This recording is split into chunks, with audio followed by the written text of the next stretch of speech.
Hello friends, அஸ்ஸலாமு அலைக்கும். Welcome back to my channel traditional Adupangarai. இன்றைக்கி நம்ம சேனலில் 7 நாள் 7 வகை ஹெல்த்தியான ஈவினிங் ஸ்நாக்ஸ் ரெசிபி எப்படி ரொம்பவே சிம்பிளாக செய்கிறதுன்னு தான் பார்க்க போகிறோம். ஃபர்ஸ்ட் டைம் என்னோட வீடியோஸ் பார்க்குறவங்க சப்ஸ்கிரைப் பண்ணிவிட்டு பக்கத்தில் இருக்க பெல் ஐக்கானையும் கிளிக் பண்ணி வச்சுக்கோங்க. அப்போ தான் நான் போடுற வீடியோஸ் உங்களுக்கு நோட்டிஃபிகேஷனாக வந்து சேரும். இப்போ இருக்கிற குழந்தைங்களுக்கு டெய்லியும் சிறுதானியங்களை ஸ்நாக்ஸாக கொடுத்தா அவங்களுக்கு ரொம்பவே போர் அடிச்சு போயிடும். அவங்களுக்கு பிடிச்ச மாதிரி இந்த மாதிரி ஒரு மேக்கப் பண்ணி கொடுத்துட்டோம் அப்படின்னா ரொம்பவே விரும்பி சாப்பிட ஆரம்பிச்சிருவாங்க. செய்கிறதுக்கு ரொம்ப டைம்லாம் ஆகாது. ரொம்பவே ஹெல்த்தியான ஸ்நாக்ஸ் நம்ம குழந்தைங்க மட்டும் இல்லாமல் வீட்டில் உள்ளவங்க ஆரோக்கியத்தை பாதுகாக்கிறதுக்கு இந்த மாதிரி ஸ்நாக்ஸ் செஞ்சு பழக்கி வச்சுக்கோங்க. டே 1 குட்டீஸ் எல்லாம் வீட்டுக்கு வரதுக்கு ஒரு 10 நிமிஷத்துக்கு முன்னாடி அவுல நல்லா ஊற வச்சிருங்க. நல்லா அலசிட்டு தூசி போக அலசினதுக்கு பிறகு அப்படியே ஊற வச்சிட்டிங்கன்னா நல்லா சாஃப்டாக. சிலர் சுடுற பாலை சுட சுட பசும்பால் ஊற்றி ஊற வைப்பாங்க. சாதாரணமாக நம்ம தேங்காய் சேர்க்கறதுனால பசும்பால் தேவைப்படாது. தேவைப்பட்டால் ஆட் பண்ணிக்கலாம். இது கூட கொஞ்சம் போல் தேங்காயை துருவிட்டு சேர்த்துட்டு அப்புறம் நாட்டு சர்க்கரை சேர்த்துக்கலாம். நான் இன்றைக்கி மாதுளம்பழம் இருந்தது, அதையும் உரித்து வச்சுட்டு அப்புறம் கூடவே சத்து மாவு கஞ்சி ரெடி பண்ணியிருக்கேன். இந்த மாதிரி செஞ்சு கொடுத்தா என்னோடய குட்டீஸ்க்கு ரொம்பவே விரும்பி சாப்பிடுவாங்க. இந்த அவுல் ரொம்ப பிடிக்கும் என்னோடய குழந்தைங்களுக்கு. கூடவே ஃப்ரிட்ஜில் பசும்பால் காய்ச்சிட்டு வச்சுருந்தேன். அதை எடுத்துகிட்டு பிஸ்தா பால் செஞ்சுக்கிட்டான் என் பையன். பிஸ்தா எசன்ஸ் இது கொஞ்சம் கலந்துட்டு சுகர் ஆட் பண்ணிவிட்டு கூடவே பிஸ்தாவையும் கொஞ்சம் கட் பண்ணிவிட்டு அது மேலே தூவி விட்டுக்கிட்டான். அவ்வளோதான். டே 1ஓட ஸ்நாக்ஸ் என்னென்னு பார்த்தாச்சு. டே 2க்கு என்ன ஸ்நாக்ஸ்னு பார்க்கலாம். அதுக்கு முன்னாடி நம்ம சேனலை சப்ஸ்கிரைப் பண்ணாதவங்க சப்ஸ்கிரைப் பண்ணிவிட்டு வீடியோஸ் பாருங்கள். காலையிலே சோளத்தை உதுத்து எடுத்து வச்சுருந்தேன். ஃப்ரீ டைமில் நீங்கள் உரிச்சு வச்சிட்டிங்க அப்படின்னாக்கா ஈவினிங் போல் இதை இட்லி சட்டியில் வச்சு அவிச்சு எடுத்துடலாம். இப்போ ஒரு 10 நிமிஷம் வச்சாலே போதும். நல்லா வெந்து வந்துருச்சு சோளம். இங்கே பாருங்கள், நல்லா சாஃப்ட் ஆகிடுச்சு. இப்போ நான் இது கூட கொஞ்சம் மட்டும் எடுத்துகிட்டு இது கூட தேவையான உப்பு, மிளகாய்த்தூள், அப்புறம் கொஞ்சம் பட்டர் சேர்த்துருக்கேன். இது ஹோம்மேட் பட்டர் தான். அப்புறம் லெமன் சாறு கொஞ்சம் சேர்த்துக்கிறேன். 1 ஸ்பூன் அளவு மட்டும் சேர்த்துக்கோங்க. நான் கொஞ்சம் தான் செஞ்சுருக்கேன் அப்படின்றனால இதை நல்லா கலந்து விட்டுட்டோம் அப்படின்னா ரொம்பவே டேஸ்ட்டாக ஒரு கார்ன் நமக்கு கிடச்சி போயிடும். இதே நான் 2 டிஷ்ஷாக செய்வேன். ஸோ அதனால் கொஞ்சத்தை மட்டும் செஞ்சுருக்கேன். காரம் சாப்பிடாதவங்களுக்கு கொஞ்சம் நாட்டு சர்க்கரையும் பட்டரும் போட்டு மட்டும் கலந்து கொடுக்கலாம். காரம் ஸ்வீட் எது பிடிக்குமோ அதை அந்த மாதிரி செஞ்சு கொடுத்துக்கலாம். இப்போ மீதி இருக்கிற கார்னில் கொஞ்சம் மிளகாய்த்தூள், கொஞ்சம் உப்பு தேவையான அளவு, கார்ன்ஃப்ளவர், அப்புறம் கடலை மாவு, கொஞ்சம் சிக்கன் பவுடர், இது எல்லாத்தையும் நல்லா ஆட் பண்ணிவிட்டு கொஞ்சமாக தண்ணியும் சேர்த்துட்டு இதை நல்லா கலந்து விட்டுடலாம். இப்போ நான் இதில் கார்ன் பக்கோடா மாதிரி போட போகிறேன். கிறிஸ்பியாக வேணும் அப்படின்னு நினச்சிங்கன்னா இந்த மாதிரி ட்ரை பண்ணி பாருங்கள். இப்போ ஆயில் வச்சுட்டு அதில் அப்படியே லைட்டாக உதுத்து விட்டுடலாம். ஒட்டி இல்லாமல் கொஞ்சம் கொஞ்சமாக இந்த மாதிரி எடுத்துகிட்டு தனித்தனியாக உதுத்து விட்டு போட்டுருங்க. அப்போ தான் ஒட்டிட்டு வராது. அவ்வளோதாங்க, ரொம்பவே சிம்பிளான கார்ன் பக்கோடா ரெடி ஆகிடுச்சு. நீங்களும் இந்த மாதிரி டைமில் ட்ரை பண்ணி பாருங்கள். ரொம்பவே ஒரு சூப்பரான டேஸ்ட்டில் பக்கோடா நமக்கு கிடச்சி போயிடும். ஒரே மாதிரி இல்லாமல் கொஞ்சம் டிஃப்ரெண்ட்டாகவும் இருக்கும். நல்லா ஒரு கிறிஸ்பியாக இருக்குது பாருங்கள். ஈவினிங் டைமில் சாப்பிட்றதுக்கு ரொம்பவே சூப்பராக இருக்கும். நீங்களும் ட்ரை பண்ணி பார்த்துட்டு எப்படி வந்ததுன்ட்டு கமெண்ட்டில் சொல்லுங்கள். இந்த ரெசிபிஸ் எல்லாம் உங்களுக்கு பிடிச்சிருந்தா மறக்காமல் உங்கள் ஃப்ரெண்ட்ஸ் அண்ட் ஃபேமிலி கூட ஷேர் பண்ணுங்கள். டெய்லியுமே எங்கள் வீட்டில் ஈவினிங்க்கு சத்து மாவு கஞ்சி தான் எல்லாருக்கும் போடுவோம். டீ யாருமே குடிக்க மாட்டோம். பாலும் அதே சமயம் எடுத்துக்கிறது இல்லை. எப்போது ஆசைப்பட்டு குழந்தைங்களா சாப்பிட்டா ஓகே. மற்ற டைம் சத்து மாவு கஞ்சி குடித்ததுக்கப்புறம் தான் எது வேணாலும் இதுவே ஒரு நல்ல ஃபில்லிங்காக இருக்கும். அதே சமயம் நல்ல எல்லா ஹெல்த்தும் இதிலே கிடச்சி போயிடும். சத்து மாவு 1 ஸ்பூன் சேர்த்துட்டு 1 டம்ளருக்கு 1 ஸ்பூன் சேர்த்துக்கலாம். இப்போ தண்ணி நல்லா கரைச்சதுக்கு பிறகு அடுப்பில் வச்சுட்டு சிம்மில் வச்சு 2 கிண்டினாலே நல்லா இந்த பாகுப்பதம் வந்துடும் பாருங்கள்.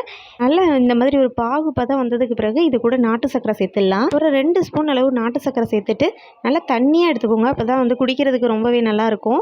இது கூட ஒரு 1/2 டம்ளர் பால் சேர்த்துருக்கேன், பசும்பால். இது ஆப்ஷனல் தான். தேவைப்பட்டால் சேர்த்துக்கலாம், இல்லாட்டி தண்ணியிலே கரைச்சி கொடுத்துடலாம். இது நல்லா கிளறி விட்டதுக்கு பிறகு இப்போ டம்ளரில் ஊற்றி நல்லா ஆற வச்சதுக்கு பிறகு கொடுத்துட்டா குழந்தைங்க ரொம்பவே விரும்பி சாப்பிடுவாங்க. அவ்வளோதான். டே 2ஓட ஸ்நாக்ஸ் பார்த்தாச்சு. டே 3க்கான ஸ்நாக்ஸ் என்னென்னு பார்க்கலாம். ஹெல்த்தியாகவே தான் தருவேன் அப்படின்னே சொல்லிகிட்டு இருக்க முடியாது. சில சமயம் குழந்தைங்க எல்லாத்தையுமே விரும்பி தான் சாப்பிடுவாங்க. ஸோ ப்ரெட்டு இந்த மாதிரி ஐட்டம்ஸ்லாம் நம்ம சேர்க்குற மாதிரி இருக்குது. ஒரே மாதிரி அவங்களுக்கு கொடுத்துக்கிட்டே இருந்தாலும் உங்களுக்கு போர் அடிச்சிடும். இன்றைக்கி வீட்டில் இருந்த 2-3 காய்கறிகளை லைட்டாக எண்ணெய் விட்டு வதக்கி எடுத்துட்டேன். உப்பு மட்டும்தான் சேர்த்துருந்தேன் இந்த காயில்.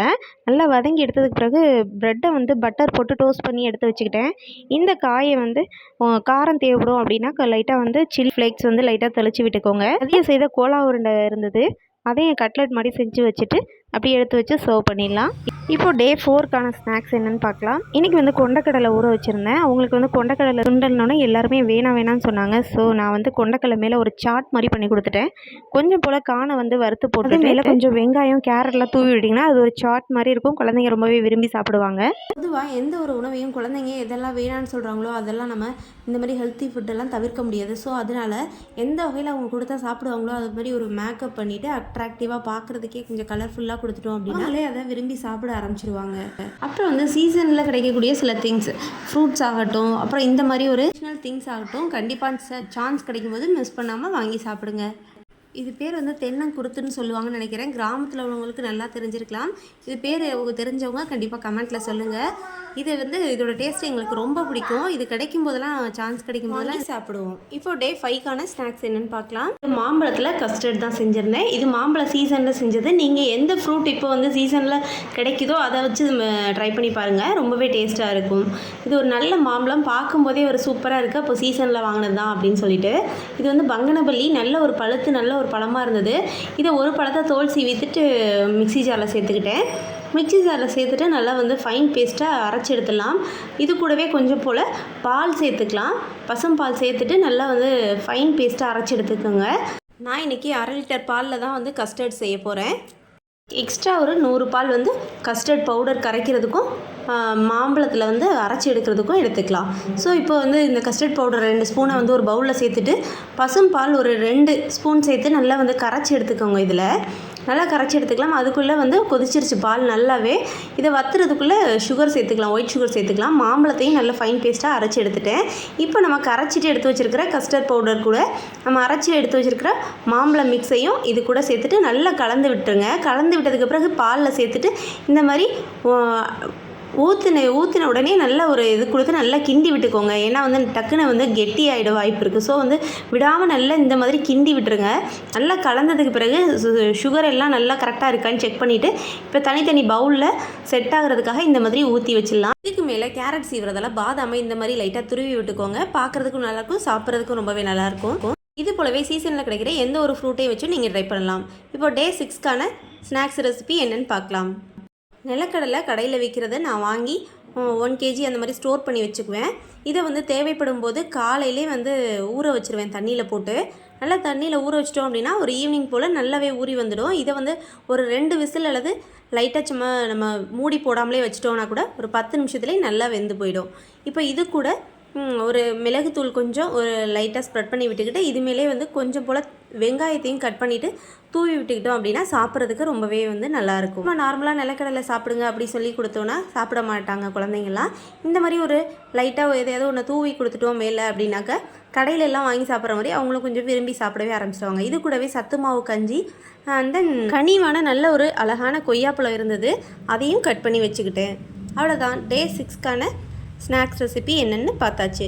இந்த சிம்பிள் அண்ட் சூப்பரான ஹெல்த்தியான ரெசிபீஸை கண்டிப்பாக நீங்களும் ட்ரை பண்ணி பாருங்கள். இனி வர தலைமுறையை நோயிலிருந்து பாதுகாக்கிறது நம்ம ஒவ்வொருத்தரோட கையில் தான் இருக்குது. ஸோ இந்த மாதிரி ஸ்நாக்ஸ் வந்து ட்ரை பண்ணுங்கள்.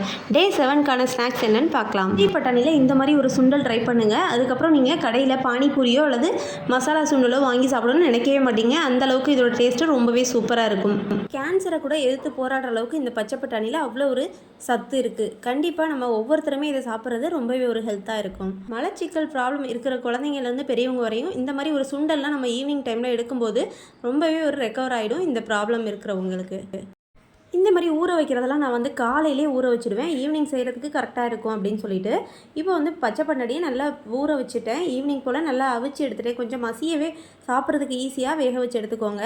நல்லா வேக வச்சு எடுத்ததுக்கு பிறகு இப்போ கூட மிளகாய்த்தூள், மஞ்சத்தூள், அப்புறம் கறி மசாலா தூள் எடுத்திருக்கேன். உப்பு தேவையான அளவு. இப்போ வந்து ஒரு 2 ஸ்பூன் வந்து கடல மாவை ஒரு பாத்திரத்தில் சேர்த்துட்டு இந்த மாதிரி நல்லா கைகளாலே கரைச்சி விட்டு எடுத்துக்கோங்க, கட்டி இல்லாமல்.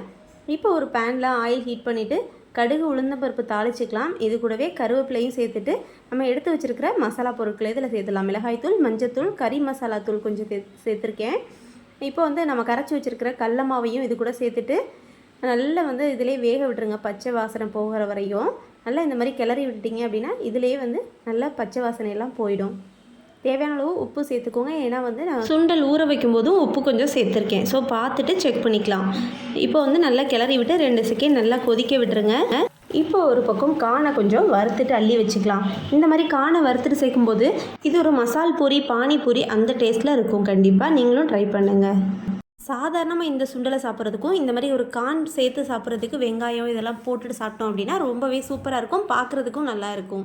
இப்போ இது கூட வெங்காயத்தை கொஞ்சமாக கட் பண்ணிவிட்டு லைட்டாக மேலே தூவி விட்டுக்கலாம். அப்புறம் கேரட்டை துருவி வச்சுருக்கேன், அதையும் இது கூட லைட்டாக அப்படியே ஸ்ப்ரெட் பண்ணி விட்டுட்டு மேலே அப்படியே கானை தூவி விட்டுருங்க.